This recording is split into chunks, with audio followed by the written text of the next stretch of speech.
the endocrine system is, and the reason sometimes people don't do well on this test is not because it's harder, but because you've got a lot of memorization before you can even start to understand the physiology.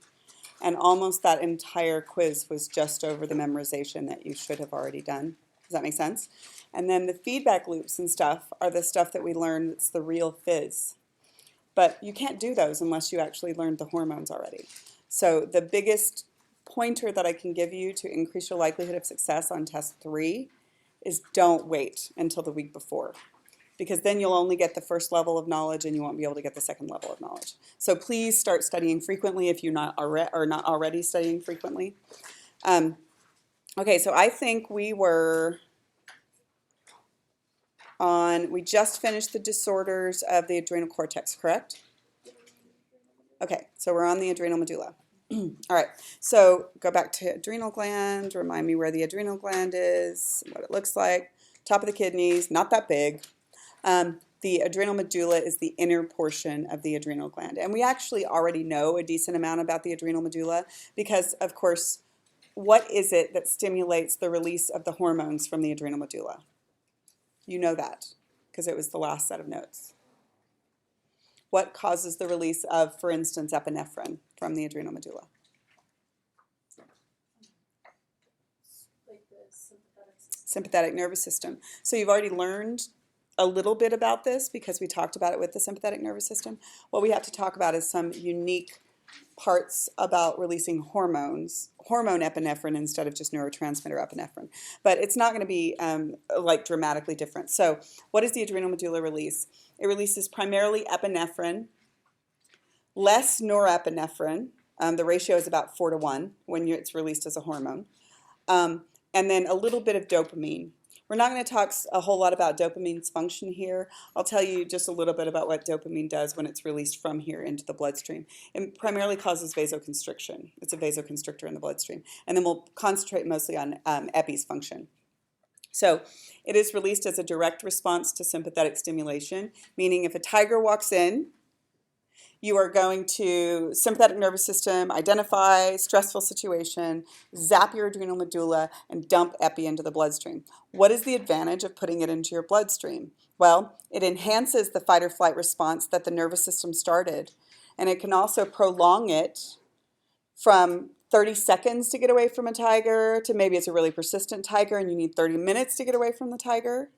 And so now you are prolonging the fight or flight response more cost effectively than releasing it repeatedly as a hormone. I'm sorry, as a neurotransmitter. So if you dump it into the bloodstream, you get a lot of it in there, it circulates, it has a relatively longer term effect than just releasing it repeatedly as a neurotransmitter. But it does go to the same typical target organs, cardiac muscle, smooth muscle, and glands, as always, right?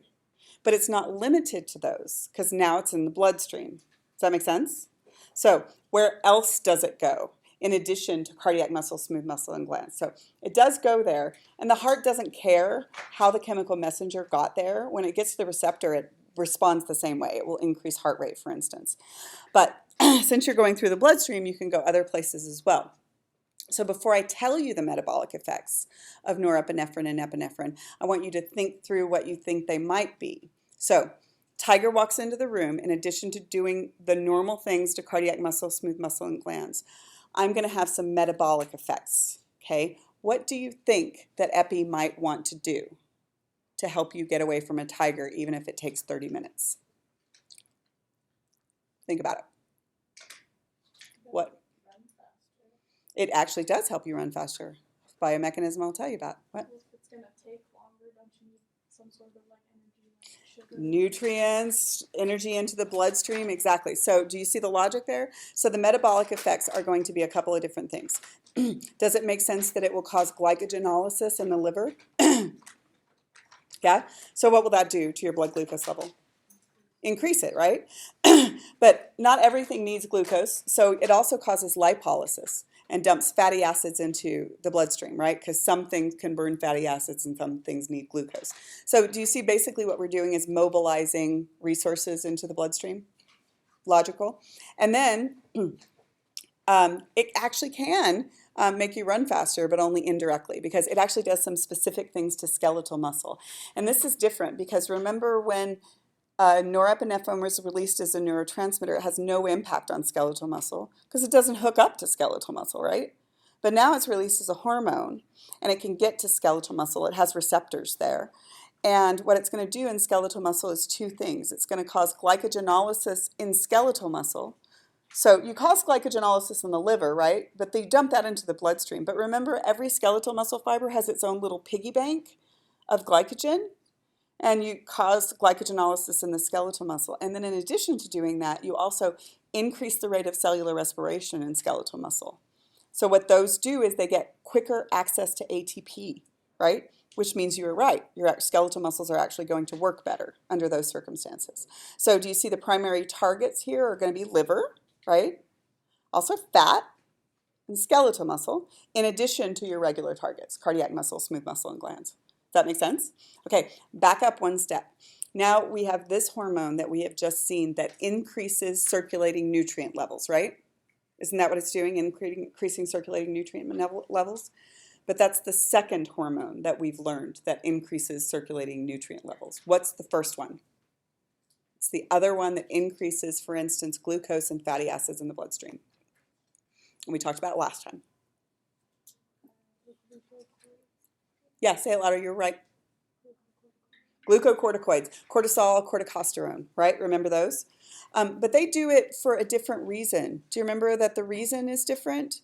On a daily basis, I want you to think about this. What they're going to do is they're going to do it with your circadian rhythms. Like each night when it's about bedtime and you're going to stop eating and you need to keep your brain alive, then you're going to release cortisol, for instance, right? To keep you alive, and it'll increase your circulating nutrient levels. Good? Using whatever you had stored. This one won't necessarily happen every day. But if you're driving home today and somebody almost T-bones you in an intersection, then you're going to increase circulating nutrient levels because of stress exposure, right? Does that make sense? Now, cortisol can also be released because of stress, but that's not the daily reason that it's released, okay? So we've got two hormones that do something very similar, but for two different reasons. Does that make sense? Okay, and it probably doesn't surprise you that there's like 3 or 4 different ways to cause increasing circulating nutrient levels because it's a pretty important function, right? Okay, so those are the metabolic effects of norepinephrine and epinephrine, primarily increasing circulating nutrient levels and also sort of increasing the activity of skeletal muscle. All right, so the chemical class of hormones, all of the adrenal medulla hormones are water-soluble amines. And do you remember from our neurotransmitter studies that these 3 are actually all in the same biochemical pathway, right? They're all catecholamines, they're all really similar in shape, right? So it probably shouldn't surprise you that if you can make one, you could probably make more than one of them. Okay, so next is the pancreas. And we're going to take a little time and slow down and talk about the pancreas because we have to talk about diabetes. And so we're going to talk about diabetes mellitus in a little bit of detail. But before we get to that, let's just remind you, where's your pancreas? Where is it? Do you remember? Yeah, it's that first little curve underneath the stomach right there, right? It's just under the stomach, like kind of sandwiched into the first curve of the small intestine or just under it. And it's anatomically like unimpressive. As a matter of fact, the first time I saw one in a cadaver, I thought it was just a blob of fat and I needed to scrape it off. But it's like really incredibly important. You can't live without it. You can't live without your pancreas. And the pancreas has dual functionality. One of the functions is that it's an exocrine organ because it secretes digestive secretions that help you break down your food. But we're not interested in that function right now. We're interested in its endocrine function because it also secretes hormones into your bloodstream, right? So it secretes digestive enzymes into your intestines and it secretes hormones into your bloodstream. So if you took a chunk of pancreas, you end up with these little sort of repeating units, and these are called islets, like little islands. On the outside of each little island is the exocrine function, on the inside is the endocrine function. So look how vascular the inside is, right? Lots of blood vessels in there. That's very typical with endocrine organs. And in the inside, there are basically 3 cells that you're going to be concerned with. There's alpha cells, beta cells, and delta cells. And they secrete 3 different hormones from within the pancreas. And 2 of them you already know, but you don't know them in as much detail as you need to know them. Okay. Okay. So the alpha cells secrete glucagon, but you already know what glucose does. What do you know about it? What do you know about, what glucagon does? Yeah, when do you need it? When your glucose is gone, exactly. So what I want you guys to do is to help me build the feedback loop for glucagon based on what you know, okay? So glucagon is made by the pancreas, and what it's going to do is you need it when your glucose is gone. So what do you think it's going to try to do to your blood glucose levels? Increase them. So let's build our little feedback loop, right? So what do you think the trigger is for releasing glucagon? Low blood glucose, right?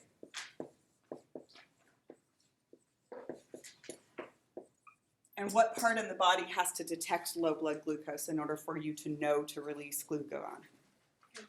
Pancreas, exactly. It has to be detected by the pancreas, right? Oops. Pancreas. Okay. And the pancreas responds by secreting what?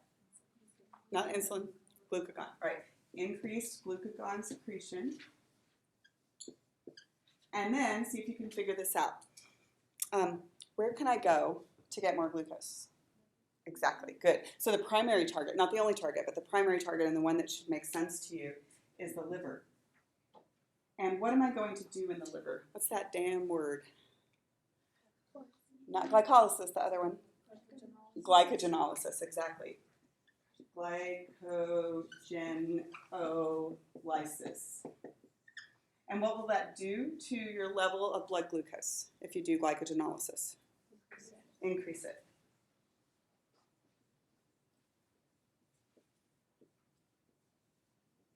Remember I told you at the beginning of the semester that you'd need these damn words all semester long? You didn't believe me, did you?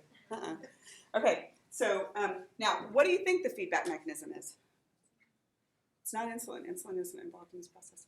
What do you think will feedback to tell you when your blood glucose is okay? It's glucose, yeah, exactly.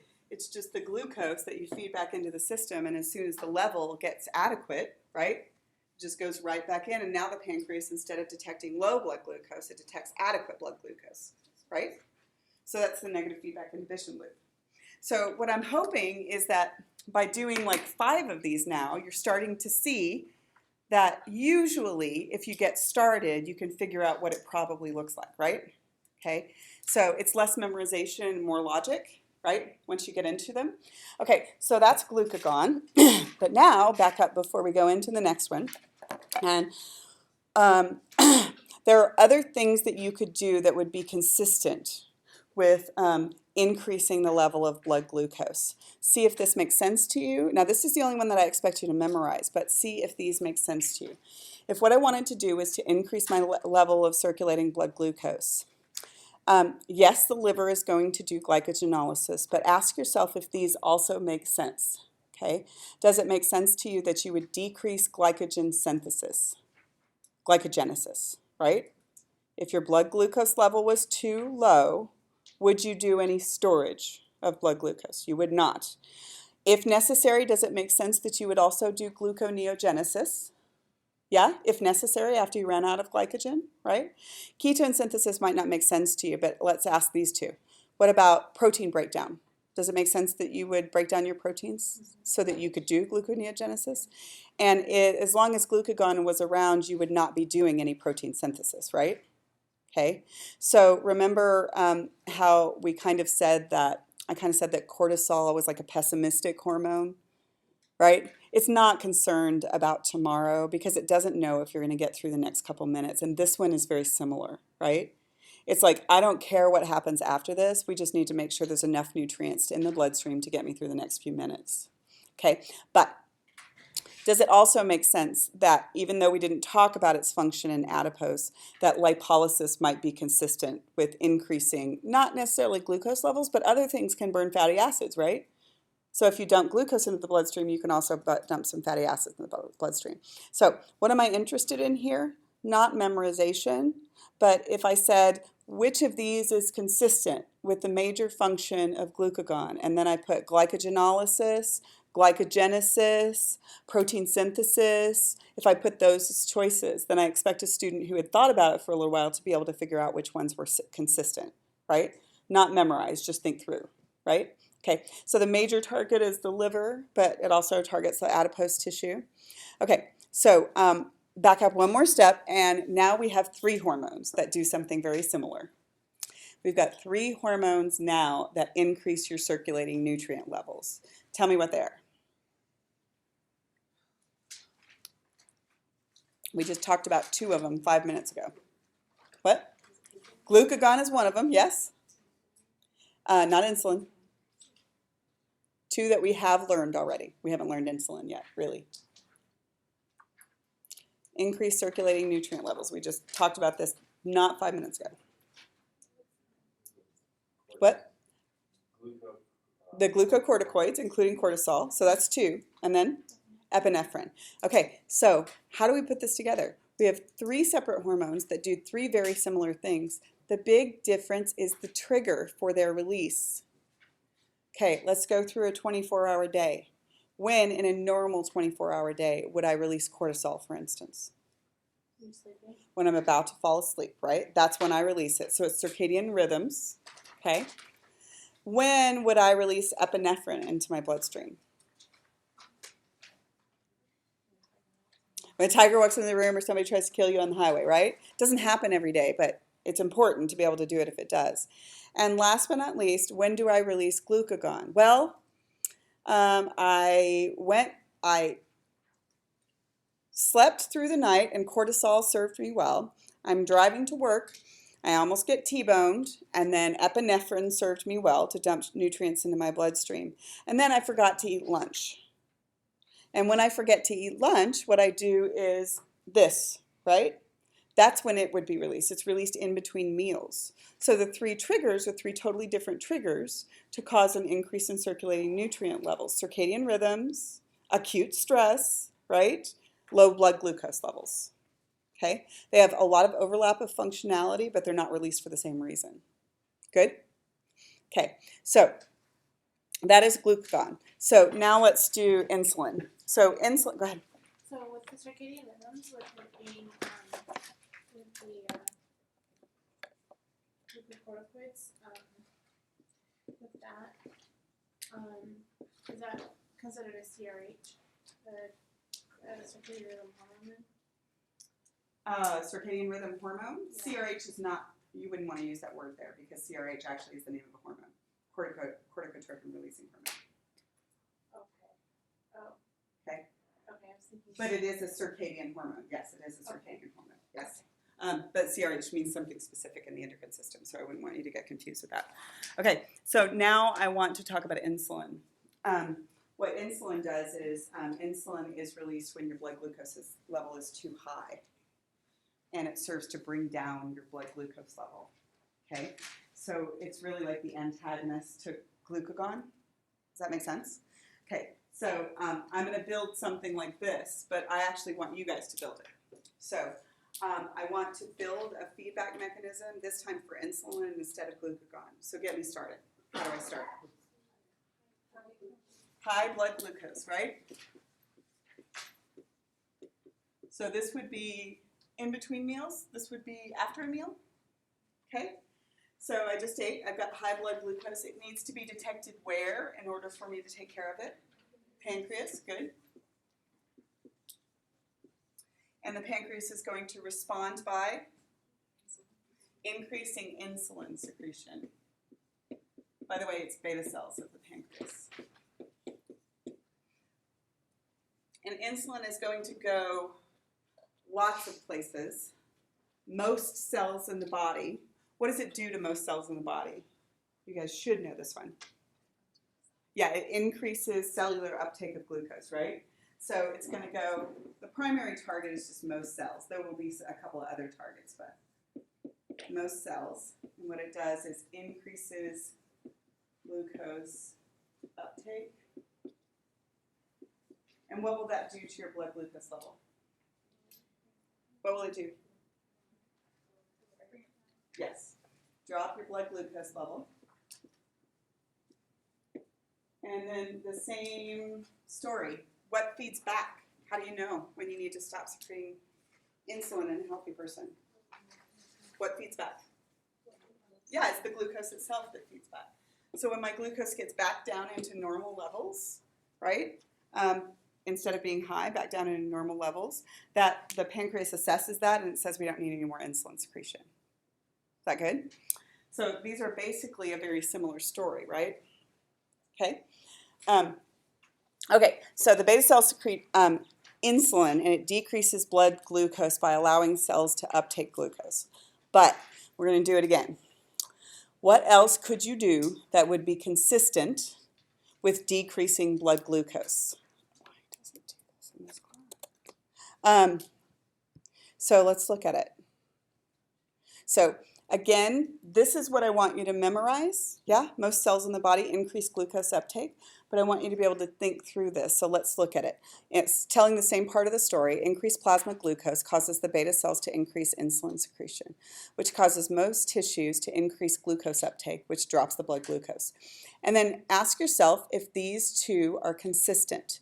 In liver and muscle, this is the time that you would want to do glycogenesis or glycogen synthesis. So what is the hormonal trigger to store glucose? It's insulin, yes. It's going to be really important when we talk about diabetes because diabetes is not just a problem with blood sugar regulation, it's also a problem with storage of nutrients. Because if you had improper levels of insulin, would you necessarily ever get any glycogen stored for between meals, for instance? No, you wouldn't, right? Okay, so does this make sense to you? That this is when you would store glucose, when you had a lot of glucose, right? Okay, so it causes storage of glycogen and it decreases glycogenolysis. Because of course, if you increase glycogenolysis, what would it do to your blood glucose level? It would increase it. Does it also make sense that this is the trigger to stop gluconeogenesis? Yeah, because that would contradict what you were trying to accomplish. So again, what I'm expecting is that you memorize this, right, and can think through these. Yeah, and hopefully you can by now. Everybody good? Questions? No? Okay, so now is the time that we get to talk about diabetes mellitus. And diabetes mellitus is probably the disease that through the semester I want you to know the best because you guys are going into things related to human health, right? And whether you go into neurology or endocrinology or elder care or almost anything, even ER doctors have to worry about diabetics. Or pharmacology, you have to worry about diabetics. This ends up being really, really relevant, especially here in the United States, because our rate of type 2 diabetes is going through the roof for reasons we'll talk about in just a second. So let's talk about the two types of diabetes mellitus. Okay, you have two different types that we're talking about. There's some subtypes, but we'll just concentrate on the two major types. Type 1 diabetes mellitus is abbreviated T1DM or IDDM, which is Insulin-Dependent Diabetes Mellitus. Historically, it was called juvenile diabetes, but they don't call it that anymore for reasons which will become obvious in just a second. And type 1 diabetes mellitus is a hyposecretion of insulin. You are not secreting adequate levels of insulin, and if you're not, can you see that you will lose control of your blood glucose levels? Does that make sense? Okay, so why does this occur? Well, the two most common reasons for type 1 diabetes to occur is genetics, and usually if you have the genetic form of type 1 diabetes, you'll get it as a child. It will actually manifest, not usually in infancy, but a little bit later than infancy. But you can also get it as an adult, and when you get it as an adult, it's usually autoimmune. Like your immune system just destroys your pancreas for whatever reason. Okay, and then your insulin levels are going to drop. So what happens is if your insulin levels are uncontrolled, then your sugar levels are going to be booming and crashing, right? Every time you eat, your sugar level is going to go up and you're going to have a lot of trouble bringing it back down. Well, the thing I need you to understand about sugars is that too many sugars is really bad for your system and too few will make your cells starve. If your blood sugar levels go too high, you can go into a coma. If they go too low, you have all kinds of potential for damages for cells. So let's talk about the symptoms associated with type 1. Although just so you know, most of these symptoms are also associated with type 2, but type 2 just starts for a different reason. So what's going to happen if you can't secrete adequate levels of insulin is that you are going to have problems with your cells swimming in sugar and starving. Right? If the blood sugar level is really, really high, but you don't secrete insulin, then they can't get any of the sugar inside. And if you don't have sugar inside, your rate of cellular respiration is going to drop. If your rate of cellular respiration drops, very little ATP, no ATP, 60% of your ATP is used for homeostasis, right? You lose your ability to homeostatically control your cell function, your cells die. Especially a big deal in amitotic tissues like the brain and the cardiac muscle.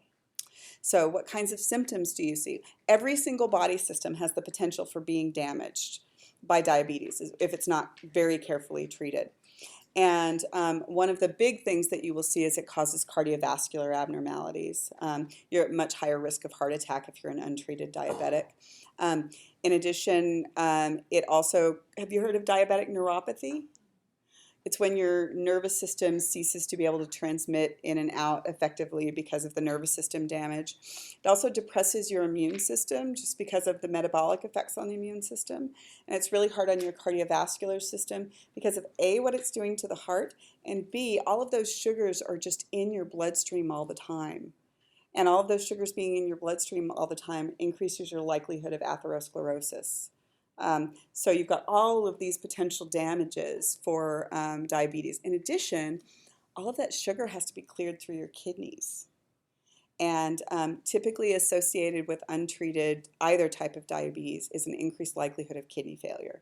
So you've got almost every body system that you can imagine that is impacted by diabetes. So this is type 1. Let's say you had a type 1, a person who was diagnosed with type 1. What's the most common treatment for type 1 diabetes? Insulin. Yeah, insulin. How do you get it in there? Yeah, you have to do insulin injections, and the reason it has to be injected is because it's peptide, right? Okay, but it's just not willy-nilly insulin injections, because in a healthy person, this and this are going on like real time, right? Immediately after a meal, my sugar level feeds back, figure out how much insulin to release, continue checking it. So this is going on real time. But in a diabetic, it's going to happen intermittently. So the way that type 1 diabetes was typically treated a while back was that I test my blood sugar level, right? Finger prick, test my blood sugar level, and then use that level to predict how much insulin I should inject, and then I inject the insulin. So a lot of human error possibilities there, of course, right? And in addition, you don't do it very frequently. So instead of getting this real-time feedback, you have the likelihood of being very high, very low, very high, very low. Now we have improved a lot of our capabilities with regulating type 1 diabetes. If you are a really well-regulated type 1 diabetic, you might get an approval for an insulin pump. My friend who had her insulin pump had to regulate her levels for 2 years straight in order for insurance to approve, because they're over $10,000, the insulin pump that she got. And so what does the insulin pump do? Well, now she has like a little thing that's like the size of an old Walkman. And the first one she had, she tested her blood glucose level with a finger prick and then input it into the insulin pump. And then it would automatically decide how much to put in and be very careful about the amounts, right? And so you're sort of taking human error a little bit out of one part of the system. And so she was really well regulated on that pump, and then she got approved for the next type of pump. And the next type of pump has 2 injection sites. And one of them is sort of consistently checking your blood glucose level and consistently adjusting your insulin. And you end up getting closer to this than we have gotten by any other mechanism. Does that make sense?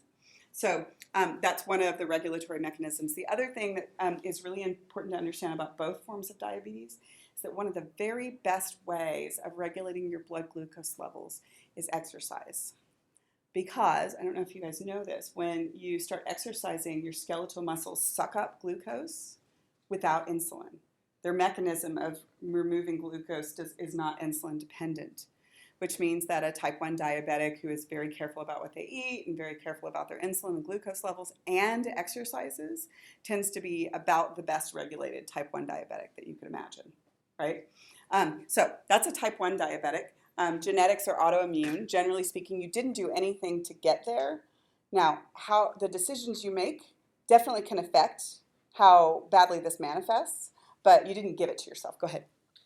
I believe that on the horizon there's time release insulin coming I think so. Yeah, there's time release. There's also an insulin implant that they're working on up at the U, like actually implanted under your skin. That one of my students was just telling me that her friend is working on it, and it works through the cloud. Like it just like assesses. So you could override it, like if it was going badly, right? Or your doctor could override it, and it would alarm you if things went up or down. So yeah, there's all kinds of different ways. This is like totally off the subject, but I thought it was so cool. So did you know that they have now trained service dogs to be diabetic service dogs? Freaking dogs are cool. That's all I have to say. Cats can suck it because they would never do this. So what happens is they train them, and you know how good their sense of smell is, right? So you smell different when your blood sugar is really high or when your blood sugar is really low, which is super good for little kids, right? If you have a type 1 diabetic who's like 4 years old. It's really difficult to understand how your physical self is related to your well-being when you're 4 or 40. Like it's a little hard, right?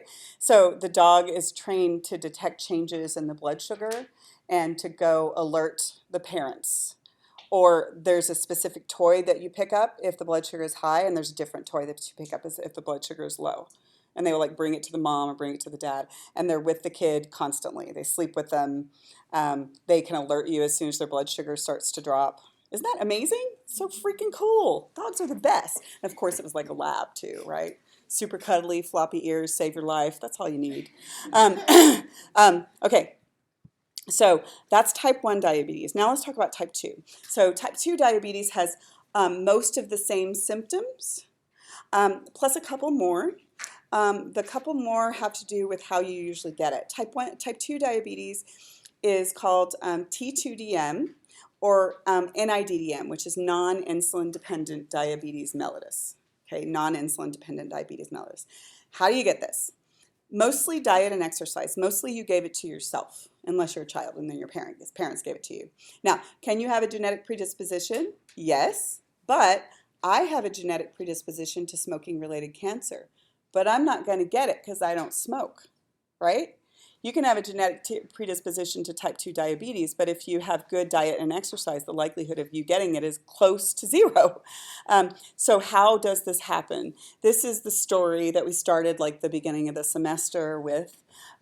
So I am from the South.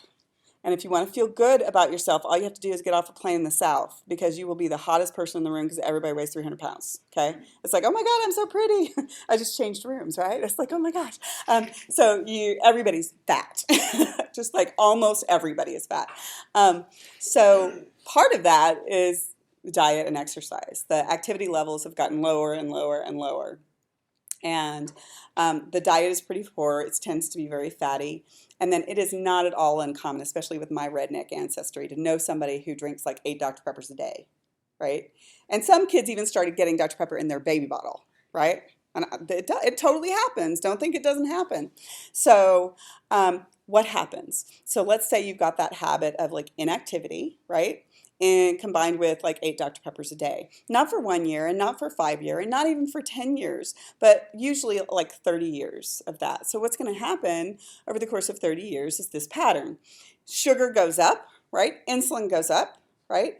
And you try to bring the sugar back down, but then 2 hours later you drink another Dr. Pepper, right? Sugar goes up, insulin goes up, try to bring it back down. So what happens over long periods of time is you are secreting so much insulin so frequently that you downregulate your insulin receptors. Does that make sense?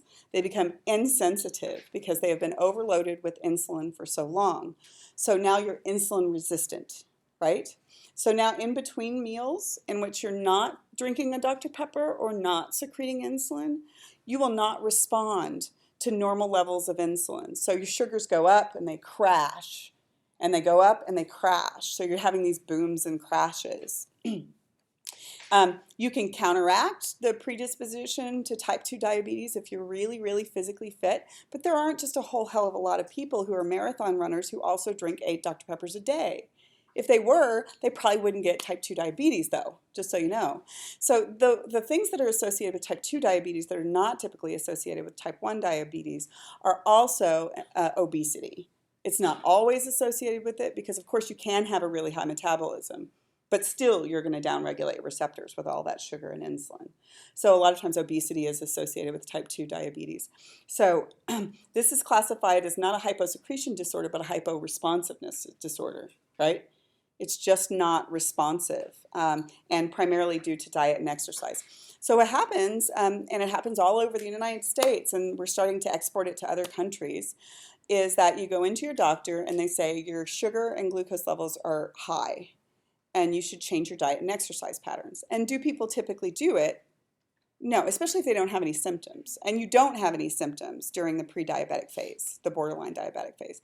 And you come back 6 months later and your sugar and your insulin are higher, right? And they say you should probably change your diet and exercise. And you don't do it. And then you come back 6 months later and you actually are type 2 diabetic. And then do people generally change their diet and exercise patterns? No, they ask for a pill. That's what they do. They ask for metformin, which is one of the many pills that can regulate your sugar level. But that is treating a symptom. It's actually not treating the cause of it.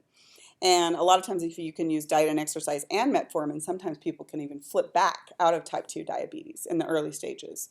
So it's not as if it's not reversible, but it's not easily reversible. Like you are going to have to work at it to switch out of type 2 diabetes. But people do it all the time. I've had 2 students since I've been teaching this class and telling this whole story for like the last 10 years. 2 students who, after they heard it, switched their diet and exercise patterns and came back 40 pounds lighter and told me that they were off of all of their diabetes medications over the last. So it happens. I mean, it's anecdotal, but it happens often enough to be a useful approach. So this is classified as a hypo-responsiveness. So now the reason that we don't tend to call type 1 juvenile and type 2 adult onset anymore is for 2 reasons. First of all, type 1, if you get it as an adult, you can get it autoimmune, right? So it's not necessarily juvenile diabetes. It's more likely to be juvenile. And then the sad part of the story is that type 2 is no longer just adult onset, because in this country, we have children diagnosed with type 2 diabetes as early as 7 years old. And who gave them that? Their parents. Their parents gave it to. I mean, I realize we're supposed to be gentle and to not question anybody's parenting, but what do kids eat? What you give them, right? They don't have a car, they don't have a credit card. they eat exactly what you give them, right? And so when your kids end up with type 2 diabetes, it may have been a genetic predisposition, but if you hadn't been feeding them only the things that they want, right, since they were born, yes, because my son would totally drink 6 sodas a day and eat 7 boxes of Girl Scout cookies, or if I would let him, right? But you don't, right? Because it's not a popularity contest. So this is the tragedy about it is that regardless of which type of diabetes, if you are diagnosed with type 1 or type 2 before the age of 12, it decreases your life expectancy by 17 years. 17 years. Not to mention that these are incredibly expensive to treat. They are costing us a fortune. Those of us who are not obese and not diabetic, you are paying. You are paying for this and paying through the nose because diabetes is outrageously expensive to treat. It damages all your body systems. So I do want you, I realize I don't tell you to read specific regions of the textbook, but I do want you to read the part of your textbook that talks about diabetes, okay? Because it's going to end up impacting your career in one way or another. So that's type 1 and type 2 diabetes. Oh, by the way, the very worst that diabetes can get is if you have a type 2 who has been type 2 for so long that their pancreas just gives up on secreting insulin because it's been over-secreting for so long. And now you have a double whammy. You have an insulin-resistant, insulin-dependent diabetic. So they need insulin injections, but they do not respond to normal levels of insulin injections. What? You have to give them a ton, and it's very hard to regulate their blood sugar. And usually because of all of that insulin and all of that sugar, those are the guys that are most likely to be like on kidney dialysis or close to being on kidney dialysis. All of that sugar being delivered to your kidneys constantly and having to be cleansed out of your bloodstream is really, really hard on your kidney. So anyway, diabetes is really interesting. I find it like really fascinating that like these sort of metabolic things that we do to ourselves are not subject to the same kind of scrutiny that we put into other people's behavior. Like we are absolutely comfortable with regulating whether someone smokes, right, or whether someone drinks alcohol or does drugs.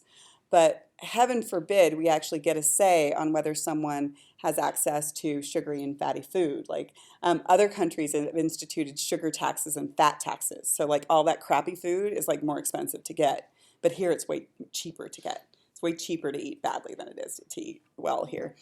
What? And, like fruit and stuff in Haiti is like change out of your pocket, but if you want to get like a little small bag of burritos, it's like $10. Really? Oh, that's interesting. It's probably the one good thing about Haiti's economy that I've ever heard. Okay, so the last part, the last hormone from here, from the pancreas, is one I don't need you to know in a whole lot of detail. I don't need you to be able to draw the feedback loop just because it's kind of complicated. So I'll tell you what I want you to know about it. Somatostatin is also secreted by the pancreas. It's secreted by the delta cells. And what it does is controls the regulation of these two other ones, really by making the pancreas really sensitive to the feedback so that it knows when to stop secreting insulin and glucagon. Okay, so it basically makes it very sensitive to feedback of insulin and glucagon. That's somatostatin's primary job. But let me acknowledge that you have seen somatostatin before in a different context, right? Remember that GHIH is the same as somatostatin. This is a different function of the same chemical, right?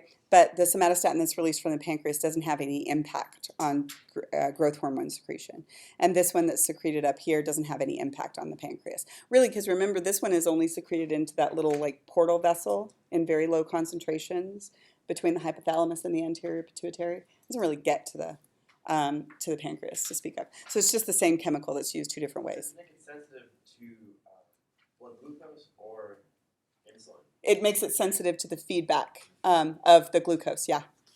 So it knows very acutely and very quickly when to stop insulin and glucagon secretion. But I'm not going to test you on that one in a lot of detail because it's kind of a complicated story that doesn't really tell you a whole lot about physiology. So just that much detail for somatostatin, okay? Okay, chemical class of hormones. All of the pancreatic hormones are peptides. Someone in my last class asked me if there's like glucagon disorders, like there are, where's glucagon? Glucagon disorders like there are insulin disorders. And the answer is I don't know, but I've never heard of one. And I wonder if the reason I've never heard of them is because there's 3 different hormones that can increase your blood glucose levels. So maybe you wouldn't like see the results so much, but it's really only insulin that drops your blood glucose levels, right? So I don't know if there's a glucagon disorder, but maybe if there was, it wouldn't need to be treated as aggressively as an insulin disorder, but it's just an interesting question. So fill in the columns on that, and then we'll talk about gonads. Do you know where your gonads are? Nobody needs to demo? No, we're not going to do that. Okay, so gonads. Before we go further, I need you to understand that the testes and the ovaries are homologous structures. They actually are derived from the same fetal structure. They are the same thing. So don't be at all surprised that there's a lot of overlap in functionality, a lot of overlap in hormone secretion in the testes and the ovaries. So we're going to do testes first. Okay, so the primary job of the testes is to secrete this group of hormones called androgens. Do you know that the prefix andro means male? So if you ever heard of anybody referred to as having androgynous facial features, andro means male, GYN means female. So if you have androgynous facial features, they're kind of male-female facial features, not particularly masculine or feminine, kind of in between. A lot of times like models have androgynous facial features, like a woman with relatively strong bone structure. Not saying she's masculine, but she's got a little stronger bone structure than most of us do. So the androgens, there's a big group of them. Well, actually, there's 5 major ones, but these 3 are the major ones that are secreted by the testes. So these are testicular androgens or gonadal androgens. They tend to have a higher affinity for receptors than adrenal cortex androgens. So let me just remind you of this figure that we looked at way back at the beginning of the semester.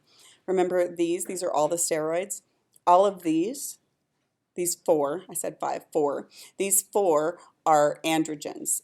This is DHEA, androstenedione, testosterone, and this is DHT, dihydrotestosterone.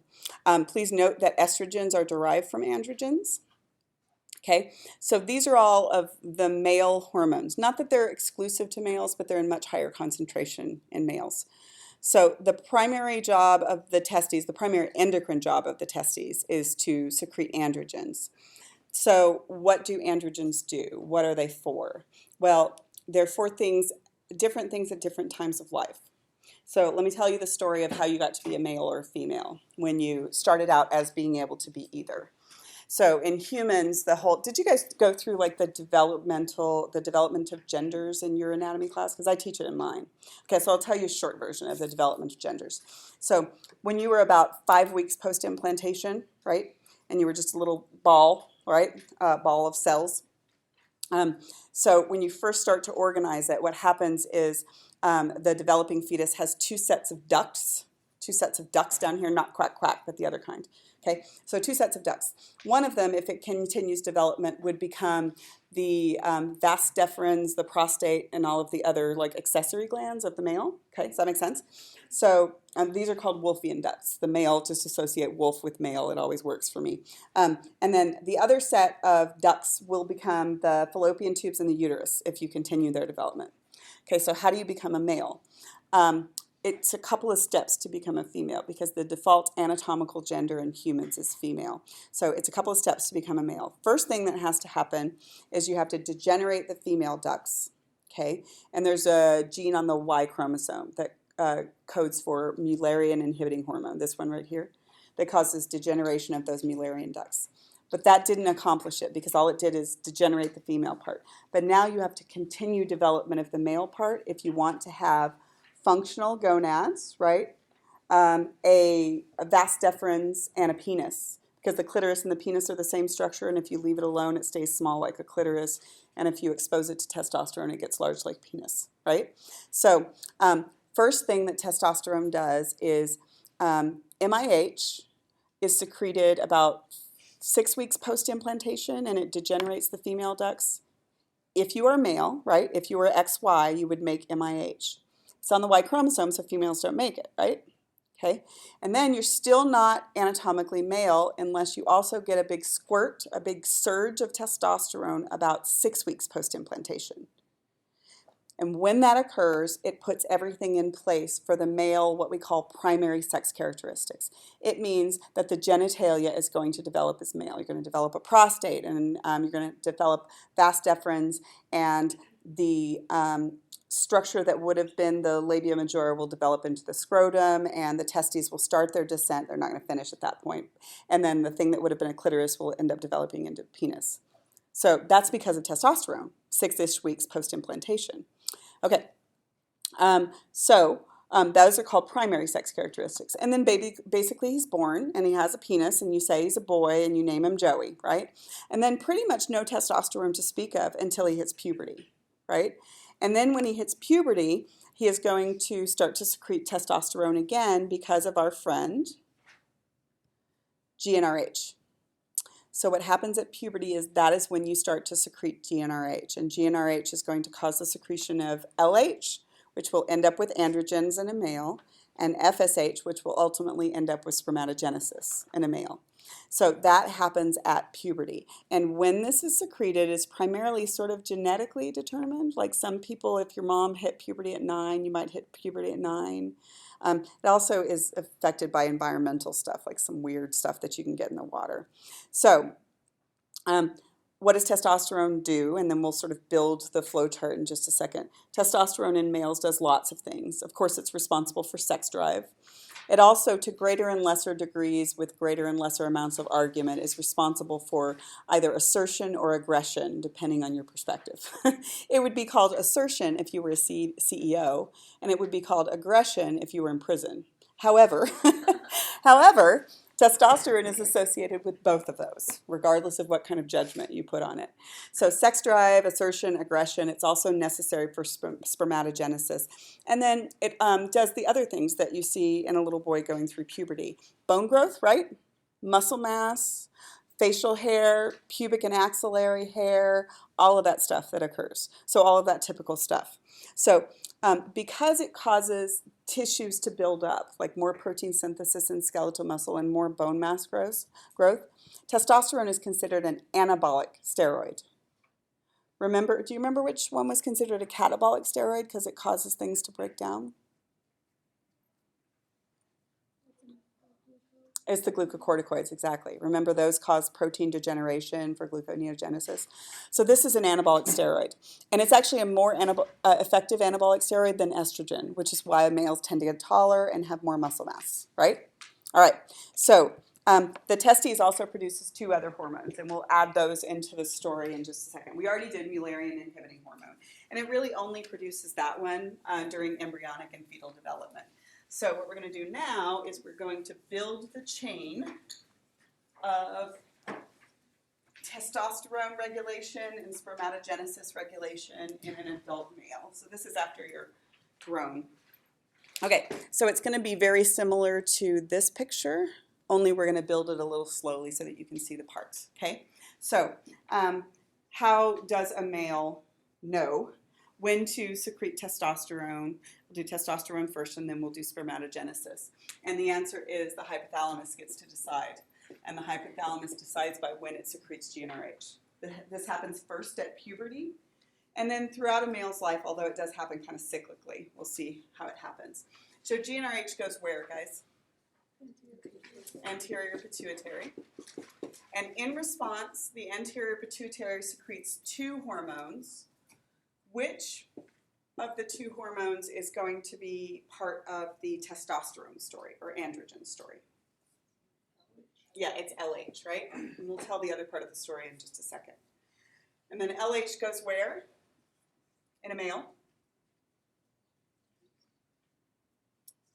Yeah, it goes to the testes in a male.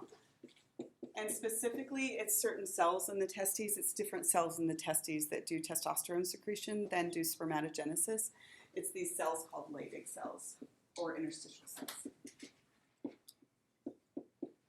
And so the testes respond by secreting androgens, but let's just put testosterone because it's the one that people know the best. And testosterone does its business, right? Muscle mass, bone growth, assertion, sex drive, feedback to the brain, lots of stuff that testosterone does. But how do you know when you have enough testosterone? Because I think we can all agree that too much testosterone is not awesome, right? I mean, dudes, even you guys have met people with too much testosterone, right? You know, you don't want to hang out with those people. Not appropriate for social situations. So how do you know when there's too much testosterone? What's the feedback? Yeah, what's the feedback? How do you know when to stop secreting testosterone? It goes towards the... Yeah, it goes to the, this was the hypothalamus.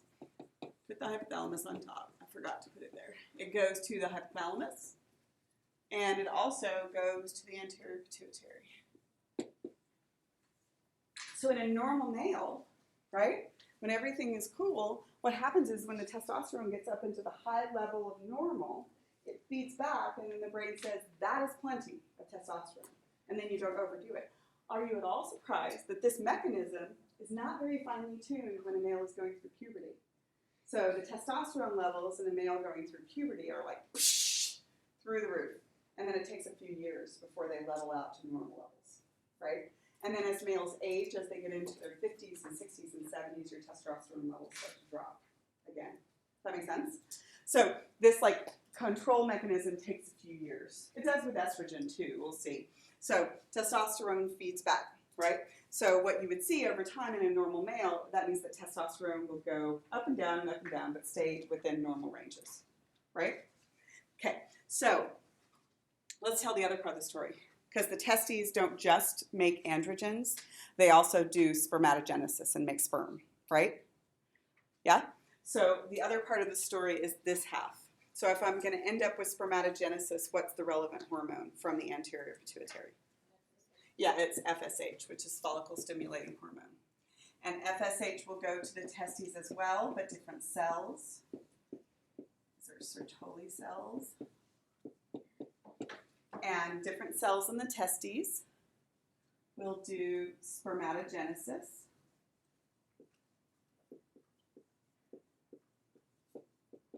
But there's a little caveat here, and it's kind of important. You won't do spermatogenesis even if you have all of this unless you also have testosterone. So does it make sense to you that a male without testosterone would both have low sex drive and no sperm to speak of? Right? Okay. So testosterone is also necessary for spermatogenesis. So even if you had GnRH, FSH, testes, you still don't do spermatogenesis in the absence. Okay? But here's an interesting question. How do you know when you have enough sperm? Right? Because you don't just continue to make them, although there are like an excessive amount of sperm, like 350 million sperm per ejaculate.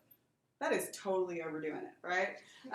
So yeah, my ex-husband said that that's why he always needed naps, because he produced 350 million sperm when I produced a single egg per month. Underachiever. So how do you know? The sperm does not swim through the bloodstream to go back and tell you you've got enough sperm, because that disturbs all of us, doesn't it? Yes, it's not okay. I didn't get permission for that. But what happens is you also make another hormone called inhibin. And inhibin you make whenever you do spermatogenesis, and here's what it does, guys. It feeds back to the anterior pituitary, not to the hypothalamus, and it only cuts off production of FSH. So it feeds back to the anterior pituitary to cut off production of FSH, right? So is this cyclical in males? Sort of. There are times when it was higher and lower, but the time at which males will sort of dependently do spermatogenesis and make inhibin is after they ejaculate, because then they have low levels of sperm, right? And also low levels of inhibin, right? And then when their sperm levels build up again, their inhibin is telling the brain that you have plenty of sperm, right? And then you're not doing spermatogenesis, and then you ejaculate and the inhibin level goes back down. That's part of how it works. It also is kind of cyclical because you're always kind of making fresh sperm. But the ejaculation is more relative here than, of course, it is with women, because like regardless of how much you have an orgasm, it doesn't change your ovulation as dramatically as this does, right? Or oogenesis. Does that make sense to you guys? Okay. Now the good part about this is that as complicated as this is, the ovaries are almost exactly the same, because all you really have to do is change this to ovaries, change these to estrogens, and change this to oogenesis, right? It's the same story. It's pretty much the same thing, because they actually are the same structures, really. So it's not really hard to understand how the ovaries work, and we'll build that one. I don't know if we'll get to it today, but we'll build that one. Okay, so this is the whole feedback loop. Inhibin, by the way, please note, ends in IN. And you can see with that why it can't feed back to the hypothalamus, right? So it doesn't feed back to the hypothalamus. It just feeds back to the anterior pituitary. And it inhibits the release of FSH from the anterior pituitary. Okay, so let's talk about steroid use for a second. So you guys, okay, this question, by the way, can you reconstruct the chain of hormones that begins with the hypothalamus and ends with production of spermatozoa and testosterone in the testes? And the answer is yes, because if you can do that, you can do that. Okay, so let's talk about clinical connections. Anabolic steroid use. So we all know that people use steroids to build muscle mass, right? And when they are talking about steroids, what they are talking about is androgens, okay? This group. Okay, not usually the really strong androgens that come from the testes, but a weaker version, okay? That's what they generally use. And I don't know if it's that they can't make the stuff from the testes. I've never asked that question before. But regardless, it's not the one with the super high affinity for the receptors. It's kind of a weaker version. And it does what it does with muscles, right? If a male has testosterone, it's a 17-year-old boy with testosterone, starts working out his muscles to 70% maximum or more, right, he's going to end up putting on muscle mass. add more testosterone, you tend to get more muscle mass. And so that's what they're trying to accomplish here. And women do it too, but it's more common in males. So when you use anabolic steroids and your testosterone levels were normal, so I'm not talking about using it clinically for a treatment for low levels of testosterone, but getting your levels abnormally high. Well, anabolic steroid use, the problem is a couple of things. First off, what you're going to do is you're going to continue to take in a testosterone agonist, something that looks like testosterone, acts like testosterone. But you're going to take excessive levels of it because you want excessive levels of muscle building, right?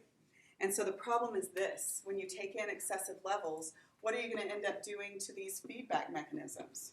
You're going to basically dump so much testosterone in that what's going to happen to your level of GnRH? It's going to drop, right? What's going to happen to your level of LH? It's going to drop. And your level of FSH? It's going to drop, right? And you're not using the real stuff, right? And so eventually what's going to happen is you're going to stop secreting real testosterone. So you're using the fake stuff at the expense of the real stuff, right? When you stop making the real stuff, you're eventually going to challenge spermatogenesis, and you can become infertile by chronic use of anabolic steroids. In addition, your testes are going to shrink up to the size of English peas because they don't really have a job to do they? Right? They're like, you're not really using us, so they shrink up to the size of English peas. And then you get all of the symptoms associated with high levels of testosterone, most of them that nobody likes. Yeah, you wanted muscle mass, but did you also want to be ridiculously aggressive? Did you also want all of the zits that you got as a teenage boy? Because you're going to get that too. Eventually, it will also trash your sex drive because it's not the real stuff. And fascinatingly, even though it works really well on muscles, otherwise you wouldn't be using it, the stuff that they use tends to not have receptors, not bind with the receptors on bone. And you need testosterone to maintain your bone mass, or estrogen, either one, whichever your thing is. So what happens is your muscles get huge and your bones get really, really frail. And so you could, for instance, one of my students told me this story that she went to a party when she was a teenager. There's a dude that she went to high school with who everybody knew had been using steroids. He had even been talking about it. And at a party, he decides he's going to arm wrestle. That alone is an indication of too much testosterone, just so you know. And he arm wrestles at a party, and he's arm wrestling on the table, and breaks his freaking humerus in half. Crack! Heard through the party. It completely degenerates your bone mass. Your bones are like a osteoporotic, is what happens. So, and then one last little tidbit, which is kind of amusing, although we don't like to laugh at other people's distress. Here's the problem with taking in tons of androgens. They get converted to estrogens. So if you're taking in tons of androgens and you're not taking an estrogen antagonist or blocker, right on top of your beautiful pecs that you work so hard for, you're going to have breasts on top of them. This is just not a super duper good plan, right? So that's, now the one that's available over the counter and is not illegal is DHEA, which is this guy right here, dehydroepiandrosterone. And that one is not quite as effective. It's sold over the counter. It doesn't do quite as much. I probably still wouldn't mess with it, though. Because if your levels of androgens are fine, this is a really good way to make them not fine, right? To actually interrupt the feedback loop. Go ahead. So is that like, you know, like when people, they work out or they lift weights a lot and then they gain muscle mass here, but then they get like the pecs look like breasts. Is that from, is it specific? Well, I don't know in an individual person, but it's very likely that if they gained a whole bunch of muscle mass and they also have breast tissue on top, then they, I would suspect, some androgen supplementation. Not my business, but I would suspect it. Okay, so last little bit of disorders. Precocial puberty, which we talked about with regards to the adrenal cortex, could also occur if, for instance, a little boy had a tumor in his testes, right? That caused him to over-secrete androgens too young, then you could have precocial puberty. And the last little one, this one is always a really interesting one to talk about. Androgen insensitivity is a genetic disorder. You wouldn't notice it if it occurred in a woman, an XX fetus. But here's what happens. Remember the story that I told you about the default gender in humans is female, and that you have to have all of these switches that occur in order for you to be a normal functional anatomical male. So this disorder is a single genetic disorder on a single gene, and what happens is the androgen receptors are malformed, and so they don't actually respond to androgens, okay? So probably not going to notice it very much if it happens in an XX fetus, but if it happens in an XY, then what we have is XY, right? Fertilization occurs. You get to 5 weeks, and then MIH isn't the problem. So you make MIH and you degenerate the female ducts, the Mullerian ducts, right? So you're not going to develop fallopian tubes or a uterus because that worked just fine. And then you get to 6 weeks, and the XY fetus does secrete a flood of androgens, right? Testosterone. But that flood of androgens doesn't work because the receptors are insensitive, okay? So what happens if the receptors are insensitive? Then you do the default, and the default anatomical gender is female, right? So what's going to happen is you're going to have a baby that is born with the external anatomy of a female, because that's how you started out, and unless you respond to testosterone, it's going to develop that way. So you're going to have all of the external parts that look female. And nobody goes rooting around looking for a uterus and a baby. You like name her Courtney and move on with it, right? So you've got this little girl, and she's a girl, and fascinatingly, it seems as if they gender identify as female almost always as well, because as far as we know, that flood of testosterone also is what's responsible for the gender identification in the brain. And if the receptors don't work there, then you just become the default gender in humans, which is female, right? Okay, so fast forward, she's 12 or 14 or 16, and obviously she doesn't menstruate, right? She doesn't have a uterus, she doesn't menstruate. And so eventually somebody's going to take her to the hospital or take her to the doctor, the OBGYN, and they figure out pretty quickly that she doesn't have a uterus. So she's got a vagina, because we all started out with a vagina, just so you know. It just ends at the cervix, and there's no uterus back there, and the gonads are up there. They're still up in the abdominal pelvic cavity like they normally would be. But you've got some delicate information to tell an adolescent girl. And doling it out carefully is really, really risky, because she is XY. They are almost invariably gender identifies female because the testosterone didn't really work on their brain. So she is XY. She is obviously never going to have children, right? She usually hits puberty a little later, but she does hit it because, you know, estrogens and testosterone, they'll just get converted from one to the other. Usually relatively tall, usually pretty big breasts because of the amount that she's secreting that gets converted into estrogens. But she needs to have immediate surgery because those undifferentiated gonads have very high rates of cancer. And then she needs to supplement estrogens for the rest of her life in order to maintain her femaleness. And then, heaven forbid, she is the 16-year-old who decides to tell her BFF that she has androgen insensitivity. There have been suicides associated with it. Children are cruel. Now they require genetic counseling before the diagnosis, and luckily they changed the name of the diagnosis. The name up until about 5 years ago was testicular feminization syndrome. You don't want to diagnose an adolescent girl with anything with the word testicle in it, right? At least most people don't know what androgens are. So that's an interesting little story that kind of tells you a lot about how you got to be your gender. So that's androgen insensitivity. Okay, I'll see you guys on Monday. Type 1 diabetes is hypos. Yes. For a second, I thought you said hypersecretion when you were talking. I was like, If I did, I said it wrong. I'm like, Hello. Do you have the test? I don't. They're in my office. Oh, okay. And then I'm wondering, how does the A1C testing work to test your blood sugar? Oh, I don't know that one off the top of my head. We could discuss it, but I'd have to look it up. So if you want to come talk to me at some point, I'll look it up for you. It's like I test for it at the clinic, but I'm like, I don't know what. I just prick the finger, put the blood, put the machine, and it tells yeah, me I what looked your it up one A1C time, but is it's not a direct measurement of sugar. It's a measurement for of, the past 3 months. yeah. But I don't know how. Like, I wonder how does that. I need to look that up. If you email me, I'll look it up and we can talk about it. cells right up in here in the Excel is I widen them, so I had the space. Okay, so, And then I'll oh. put the cells here and I brought it this way.